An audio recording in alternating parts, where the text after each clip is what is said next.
Tonight, Manitoba RCMP continued to look for leads on who may be involved in a toddler's death. Sometimes I go sit in my vehicle and try and warm up, especially in the night. An elder from Samson Cree Nation has been without heat in his home for weeks. Remember me. And dignitaries gather in Winnipeg to remember the late Justice Murray Sinclair.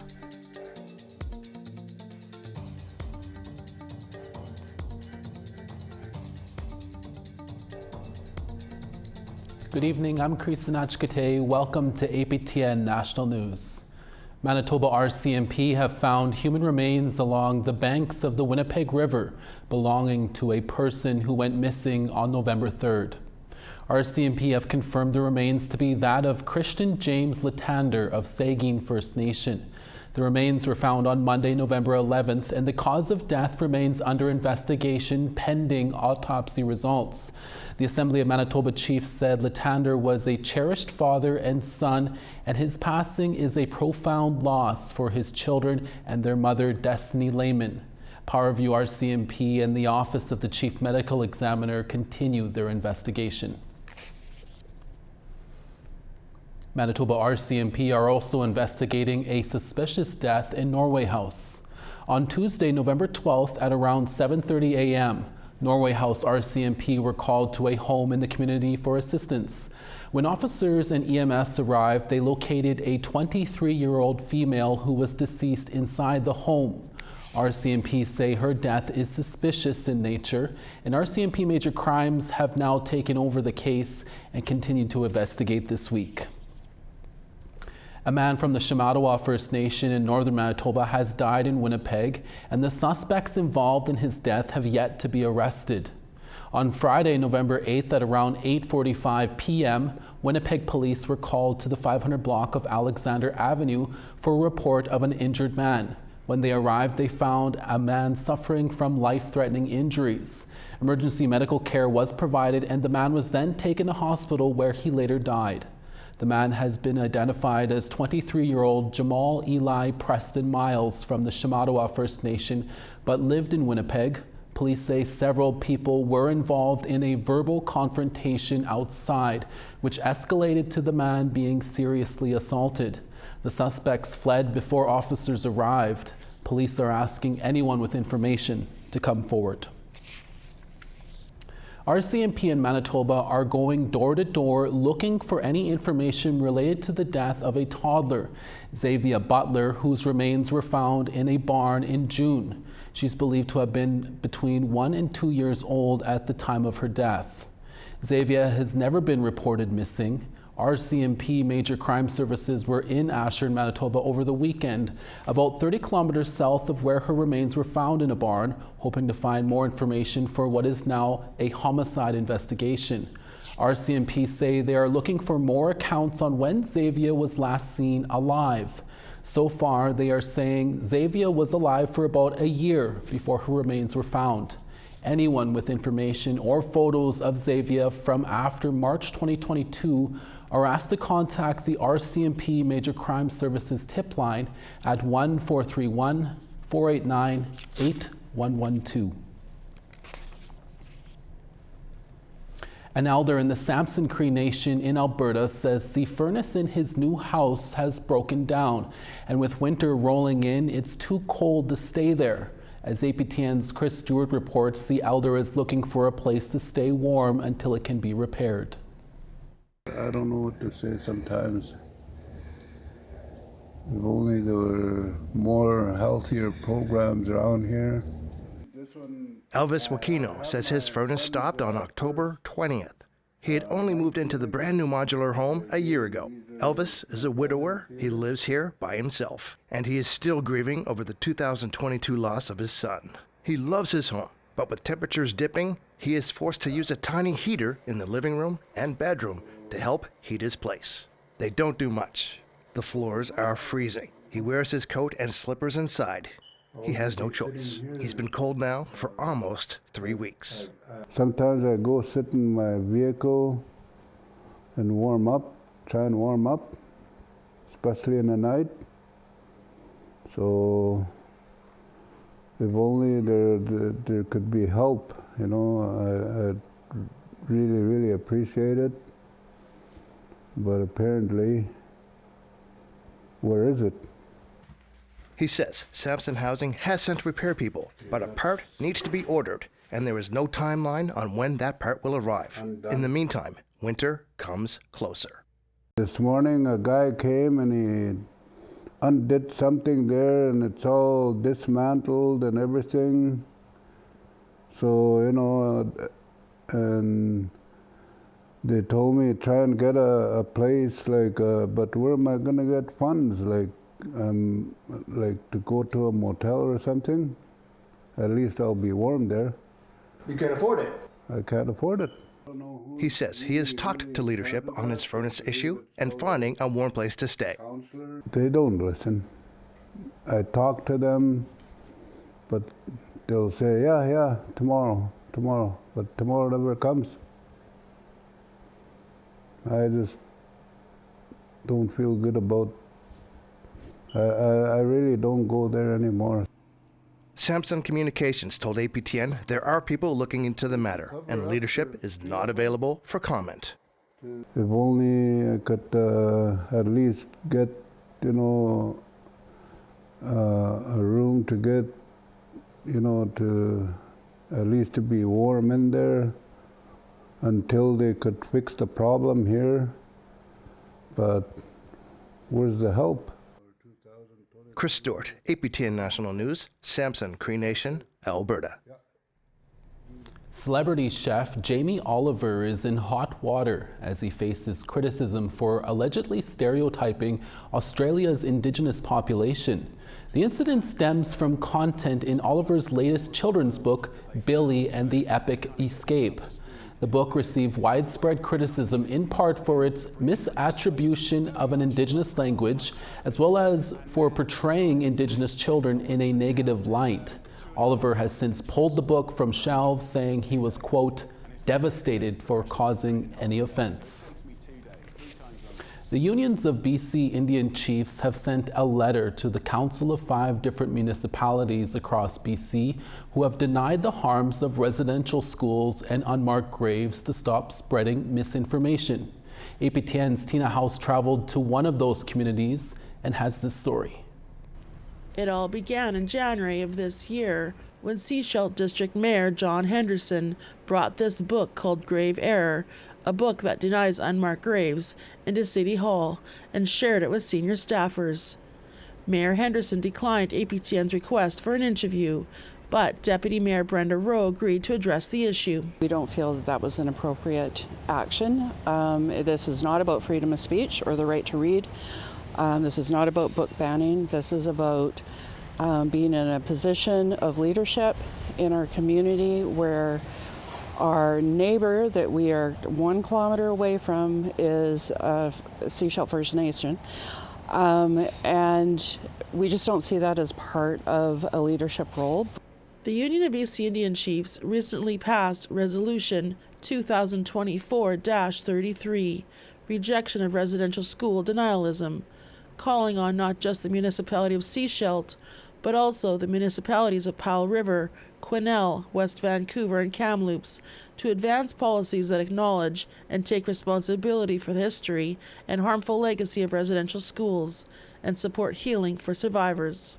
UBCIC also stated they want Mayor Henderson and other mayors who deny the unmarked graves to step down immediately. Generally speaking, from the council members' perspective, our resolution was embraced, it was supported. However, on the mayor's side, generally speaking, Quesnel, I believe the mayor walked out of the room. They simply would not walk back their comments. And in my opinion, that's an appalling failure of leadership. And in Sechelt, every city councillor voted in favor of the resolution, except Mayor Henderson, who also refuses to do any land acknowledgements before any events or meetings. For Seashelt Chief Lenora Joe, she says her community members are hurt by his actions, and their self-governing council will no longer have any more direct dialogue with him. The impact that it's had on our community, on our children, it's very real. And to have, we would never denounce the Holocaust. We wouldn't say that didn't happen. We wouldn't say that's fake. And so I don't understand why we have some mayors taking that stand. I don't understand it. The mayors in question have all refused to step down. Tina House, APTN National News, Seashelt. The Enoch Cree Nation was recently introduced to a new tool to help fight wildfires. That story when we come back in 3 minutes. Stay with us.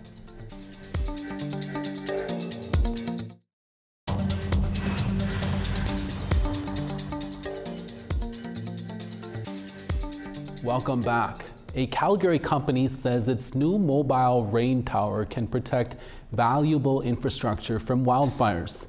It held its first live demonstration on the Enoch Cree Nation near Edmonton.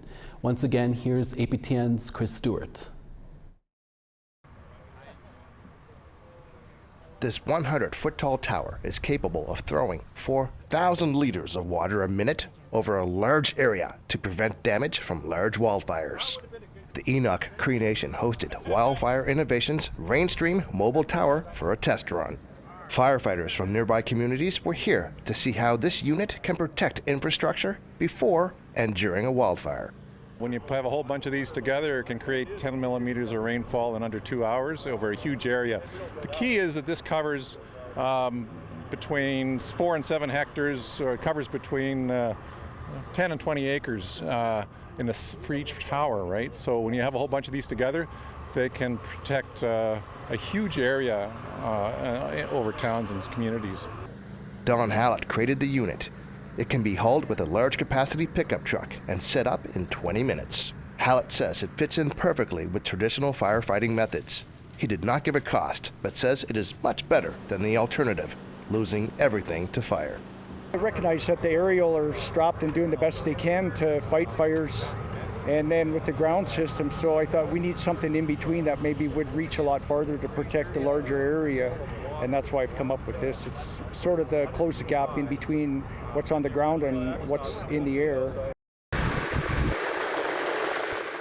And the Rainstream did not disappoint. This reporter was the only media member who walked into the middle of the downpour, and it felt like a heavy rain.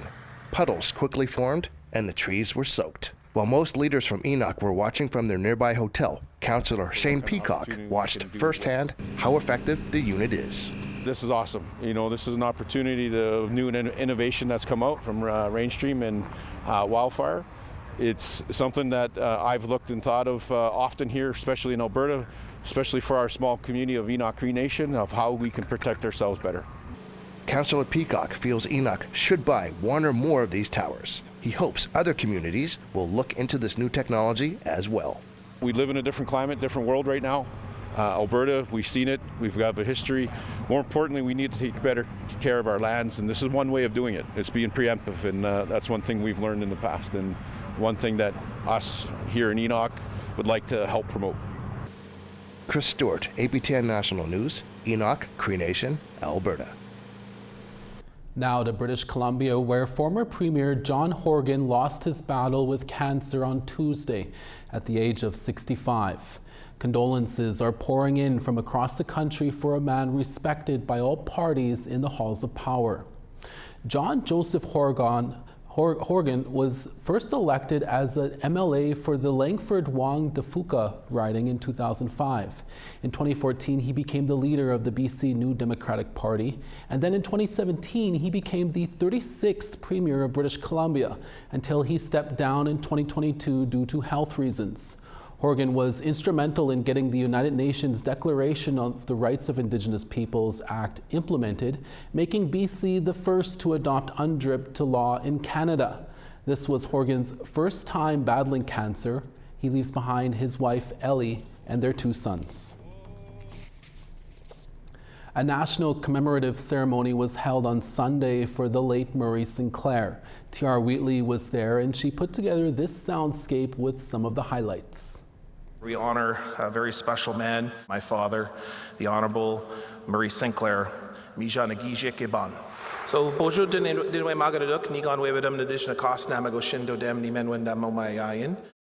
He was the first Indigenous person of almost every single room in a time in which Indigenous peoples were not welcome in courtrooms, in boardrooms, classrooms.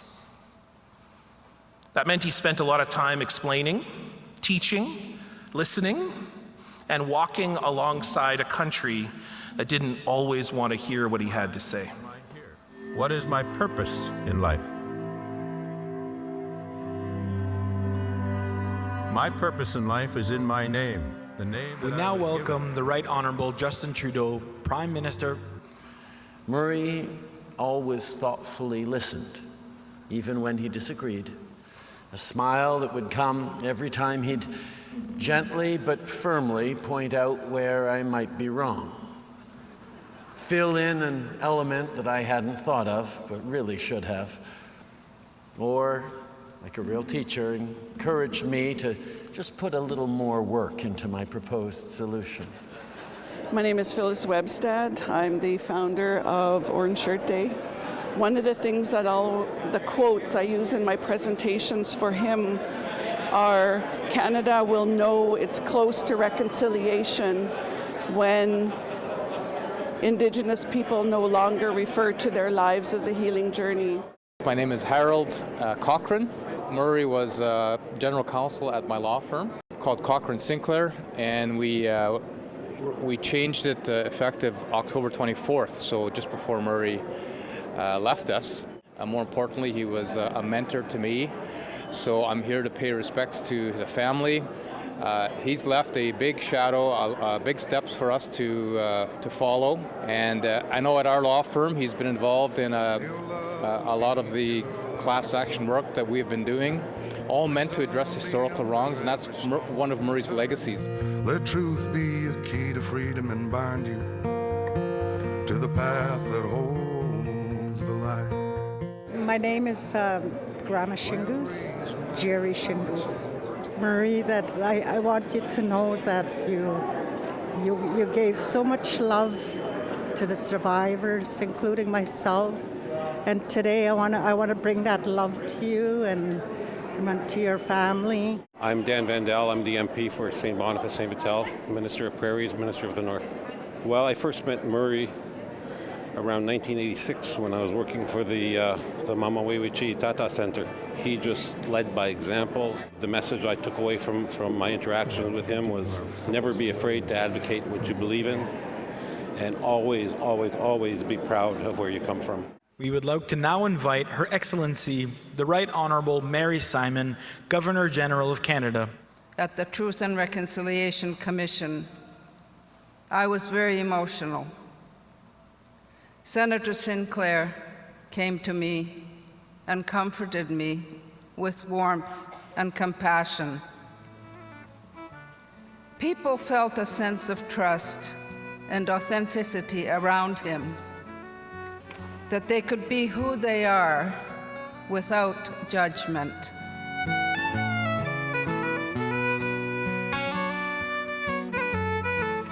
David Chartrand, President of Red Room AT.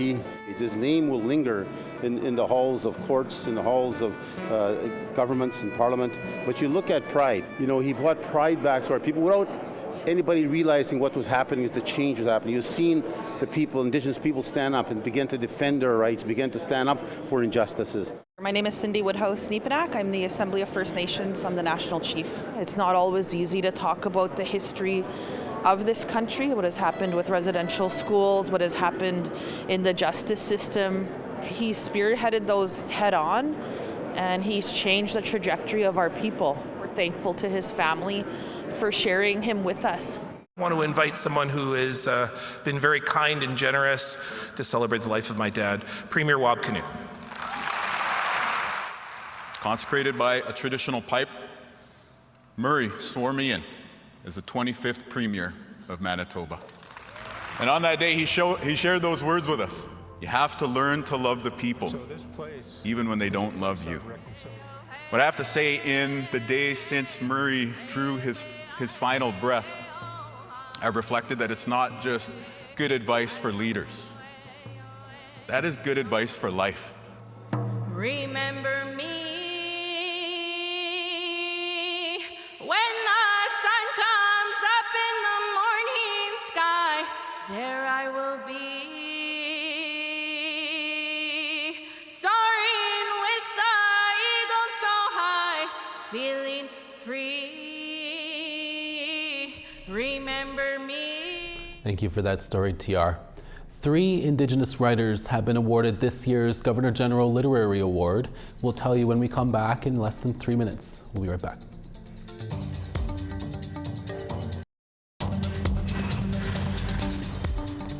Welcome back. It's time now for our photo of the day. Winter is coming, and Clarence Jones described this photo as a heavenly view during one afternoon in the Gitxsan Nation. Thanks so much for that photo, Clarence. For the chance to be our next photo of the day, send us your pictures to share at aptn.ca. Now let's take a look at tomorrow's weather forecast. Starting on the east, Halifax 3, Charlottetown 4. Cartwright 0, Nuujawak 0 as well. Quebec City 2, Saint Jovite 4. Windsor 12, Sarnia 10. Big Trout Lake 3, Wawa 5. God's Lake 2, Puckatawagan -6. 6 in Gimli, Princess Harbor 5. 9 in Regina, Saskatoon 6. -2 in La Ronge, Stony Rapids -9. To the west, High Level -7, Peace River -3. 11 in Lethbridge, Medicine Hat 12. Quesnel 8, Campbell River 10. Smithers 3, Dease Lake -7. -13 in Beaver Creek, Rock River -21. -12 in Fort Simpson, Wrigley -13. -17 in Nunavik, Palatuk -17 as well. Chesterfield -6, Baker Lake -14. And Nagloolik -9, Iqaluit 0.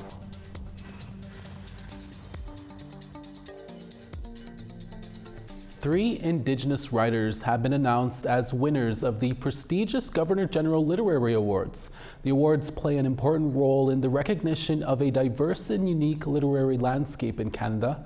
Winners in each of the 7 categories are also awarded $25,000 each. Our Truth and Politics panelist, Negon Sinclair, is among the winners. His Winnipeg Visions of Canada from an Indigenous Centre took home the Governor General Award for non-fiction. Niska's writer Jordan Abel's Empty Spaces won in the fiction category. Métis playwright Kaylee Crow won in the drama category for There is Violence and There is Righteous Violence and There is Death or The Born Again Crow. And while we're discussing awards, our colleagues at Nation to Nation have been nominated in the Outstanding Indigenous Series category at the 7th Annual Canadian Podcast Awards. The winners will be announced in early December. A big congratulations to Negon, Jordan, and Kaylee, and our Nation to Nation staff. And that's your evening newscast for this Wednesday, November 13th. And we'll be back again for your midday newscast tomorrow. Hi, miigwech, masicho. Thank you for watching, and we'll see you again. Ekse.